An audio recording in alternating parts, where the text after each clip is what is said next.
अस्सलाम वालेकुम।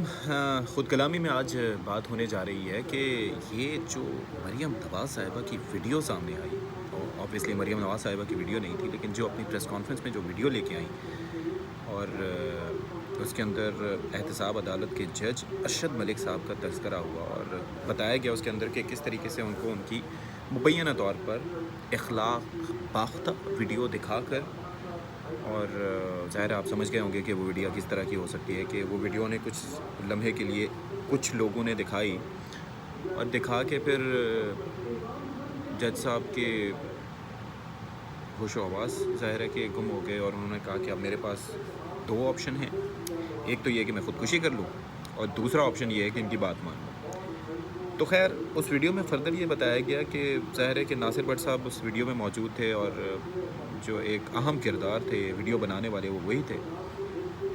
तो उस वीडियो के बाद अब जो रिएक्शन उस पे सामने आ रहा है, नून लीग तो ये समझती है कि उन्होंने अपना बयानिया रख दिया, एक्सपोज़ कर दिया, और उसके बाद अब केस जो है वो ख़त्म हो जाता है नवाज़ शरीफ साहब पे। लेकिन बात यहाँ तक नहीं है, क्योंकि केस नवाज़ शरीफ साहब पे ख़त्म नहीं होता। ऑब्वियसली कई पहलू हैं उसके। ज़ाहिर है नवाज़ शरीफ साहब पे करप्शन साबित नहीं हुई, लेकिन एसेट बियॉन्ड मींस जो है वो ऑब्वियसली उनके हैं, यानी कि जो उनकी आमदन थी उससे ज़्यादा के उन्होंने असासे बनाए। अब एसेट्स की कैलकुलेशन करना ये भी ज़ाहिर है कि नैब की ज़िम्मेदारी थी, अदालत की ज़िम्मेदारी थी। नैब की प्रोसिक्यूशन पे हम पहले ही बात कर चुके हैं, सवालात उठा चुके हैं। लेकिन उससे हट के नैब का एक कानून वाज़ेह तौर पर ये कहता है कि अगर आप मुल्ज़िम हैं और अगर आपने असासे बनाए हैं, तो उसके अंदर जो बारे सबूत है, यानी कि जो शवाहिद फराहम करने हैं कि आपने अपनी इस तनख्वाह के अंदर रहते हुए इस कमाई से ही ये जायज़ तौर पर असासे बनाए हैं, और ये उनकी मनी ट्रेल है, तो ये देना आपकी ज़िम्मेदारी है, यानी कि मुल्ज़िम की ज़िम्मेदारी है। तो वो ज़िम्मेदारी पूरी करने में वो नाकाम रहे, और उसके बाद बहरहाल उन्हें सज़ा सुनाएगी। अब ये जो वीडियो टेप सामने आई है, इसके अंदर बज़ाहिर ये बताया गया है कि प्रेशराइज़ किया गया, ज़ाहिर है कि इदारों को निशाना बनाया गया इस वीडियो के अंदर कि वो इस सारी कार्रवाई के पीछे हैं। लेकिन 2-3 चीज़ें मुझे समझ नहीं आई। एक तो गुज़िश्ता रोज़ भी हुकूमत का मौक़िफ़, हुकूमत का रिएक्शन, इस मामले का जुडिशरी से लेना देना हो सकता है। ज़ाहिर है कि जुडिशरी की रेपुटेशन पे बात आ रही है कि एक जज किस तरह से कि जी मुझे डरावने ख्वाब आते थे, मैंने नवाज़ शरीफ के साथ अच्छा नहीं किया, ज़मीर मेरा मलामत करता था। तो वो जज साहब ख़ुद प्रेस कॉन्फ्रेंस करके ये राज़ आश्कार क्यों नहीं कर रहे? फिर उन्होंने जिस तरीके से कहा कि मैं चाहता हूँ कि ये मेरी गुफ्तगू नवाज़ शरीफ के वकला तक पहुँच जाए, तो उसके लिए स्टिंग ऑपरेशन करना पड़ा, उनकी वीडियो इस तरह से रिकॉर्ड करना पड़ी। और जज साहब का भी बड़ा दिलचस्प मौक़िफ़ सामने आया। उन्होंने कहा जी ये तो है ही नहीं, ये तो सियाक़ व सबाक़ से हट के।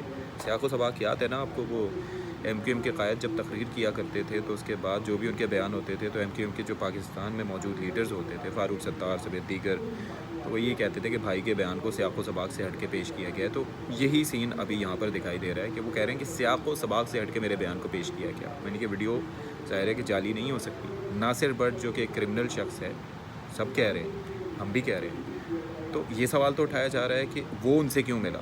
लेकिन सवाल ये भी तो मौजूद है ना कि जज साहब नासिर भट्ट के साथ क्यों मिले, क्या मकसद था? गुफ्तगू तो हुई बहरहाल। उसके बाद अब हुकूमत, ख़ास तौर पर तहरीक इंसाफ का इस मामले से क्या लेना देना है, क्योंकि तहरीक इंसाफ तो इस मामले में पार्टी ही नहीं है। उस वक्त उनकी हुकूमत ही नहीं थी जब ये मामला हुआ था, ना उनका अब लेना देना है, ना ही इस वीडियो में उन पर इल्ज़ामात लगाए गए। लेकिन बहरहाल हुकूमत की जानिब से मौक़िफ़ सामने आ रहा है, फ़ॉरेंसिक ऑडिट की बातें हो रही हैं, फिर दौस आशिक आबाद साहिबा रोज़ नए बयान दे रही हैं। और एक दिलचस्प बयान है कि जी जज साहब ने अब बयान दे दिया ना, उन्होंने आके कह दिया, प्रेस रिलीज़ जारी कर दी, तो अब ये मामला दफ़न हो जाता है। ओ भाई कैसे दफ़न हो जाता है?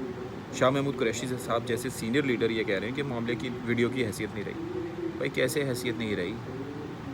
ज़ाहिर है कि जिसने उन्हें उस वक्त अंडर प्रेशर लिया वो अभी भी अंडर प्रेशर करके बयान दिलवा सकता है, अगर ये मफरूज़ा सही है कि उनको अंडर प्रेशर करके ये बयान लिया गया। दूसरा साथ ही एक सवाल जो मैंने पहले भी उठाया था वो ये है कि अगर नून लीग का ये बयानिया मान लिया जाए कि इस मामले में दाल में कुछ काला है और अंडर प्रेशर थे जज साहब, तो जब वो इस्लामाबाद हाई कोर्ट में इस मामले को लेके गए थे तो उस वक्त वो जज साहिबान तो अंडर प्रेशर नहीं थे। उन्होंने कैसे सारे शवाहिद को देखते हुए उस फैसले को बरकरार रखा, ये भी एक सवाल है। बहरहाल अब मामला ज़ाहिर है कि फॉरेंसिक ऑडिट होगा, और लेकिन मेरे ख़्याल में اس معاملے کا چونکہ جوڈیشری کی، عدلیہ کی اور انصاف کی فراہمی کے سب سے بڑے جو ایک ہمارے ادارے ہیں سپریم کورٹ، اس کو چاہیے کہ اس معاملے کو دیکھے، سنجیدگی سے دیکھے اور اس معاملے کا نوٹس لیتے ہوئے کوئی جوڈیشل کمیشن بنایا جائے تاکہ انویسٹیگیٹ کیا جا سکے کہ آیا جج صاحب نے جو بات کی کیوں کی، کس وجہ سے کی، ان کی ذات کس حد تک ملوث تھی سارے معاملے میں اور کس حد تک وہ انڈر پریشر ہے اور ان کو انڈر پریشر کرنے والے کون تھے۔ شوکت عزیز صدیقی صاحب بھی اس حوالے سے کافی باتیں کر کے گیا اور ان کو ان باتوں کی اور ان گفتگو کی پاداش میں ان کو اپنے عہدے سے سبکدوش ہونا پڑا، لیکن ظاہر ہے کہ جہاں عدلیہ کی ریپوٹیشن کا معاملہ ہے تو وہ تو بڑا کنسرننگ فیکٹر ہے۔ دوسری بات یہ ہے کہ نون لیگ کے لیے ایک سیاسی بیانیہ، ظاہر ہے کہ ایک ہلچل تو انہوں نے مچا دیا اور ایک سیاسی بیانیہ آگے بھی چل کے ان کے لیے بڑا کام آئے گا پولیٹیکلی، جلسوں میں، جلوسوں میں، کہ ہمارے ساتھ ناانصافی ہوئی اور وزیر اعظم، ایک شخص جو کہ 3 بار پاکستان کا وزیر اعظم رہا، اس کو مبینہ طور پر انڈر پریشر ایک جج کو کر کے اس سے فیصلہ لیا گیا اور ایک 70 سال کے شخص کو جیل کی سلاخوں کے پیچھے پہنچا دیا گیا۔ تو آبویسلی آپ اپنی رائے کا اظہار کر سکتے ہیں۔ اس سے پہلے جو میں نے ویڈیو شیئر کی تھی تو اس کے اندر آواز کا کوئی مسئلہ تھا، تو صحیح طریقے سے میری آواز آپ لوگ سن نہیں پائے تھے۔ امید ہے اب آپ سن پائیں گے، تو اپنی رائے کا اظہار ضرور کیجیے گا۔